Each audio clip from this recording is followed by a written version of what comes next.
Hello, everyone. This is Own Wall Street with the TradersPerspective.com doing my weekend edition of my bi-weekly video updates.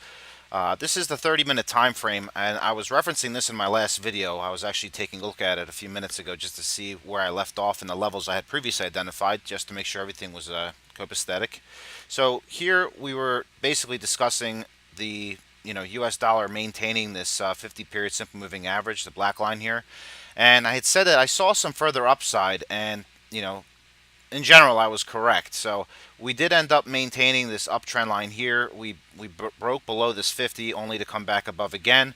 The previous level was this 200 period simple moving average, and then this 96.80 mark. And once we got back above the 50, we had a nice confirmation of a buy signal here, and the dollar broke out. It tested, just as I said would be a good thing, all the way down to almost the 50 period simple moving average, and immediately bolted back up.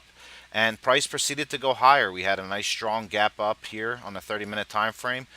Probably some news that was taken into account. So what am I looking at as far as coming up into this week?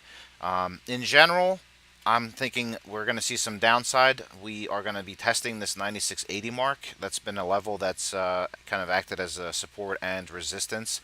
So I know that this is the major downtrend line, one of the major downtrend lines in general.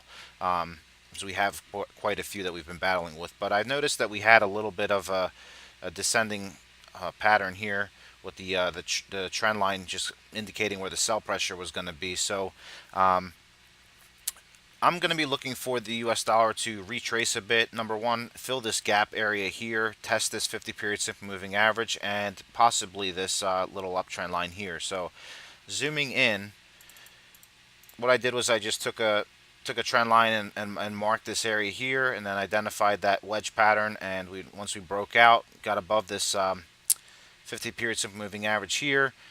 We had a nice strong gap up and immediately met with the selling pressure around 97.50. So that's what I'll be looking for, is price to maintain this 96.80 level. If we do get a test there, watch for your 50 period simple moving average. But I do believe that we could see a further push. It all depends on how we react around this trend line and this 96.80 mark. Those are going to be the critical areas to watch earlier in the week.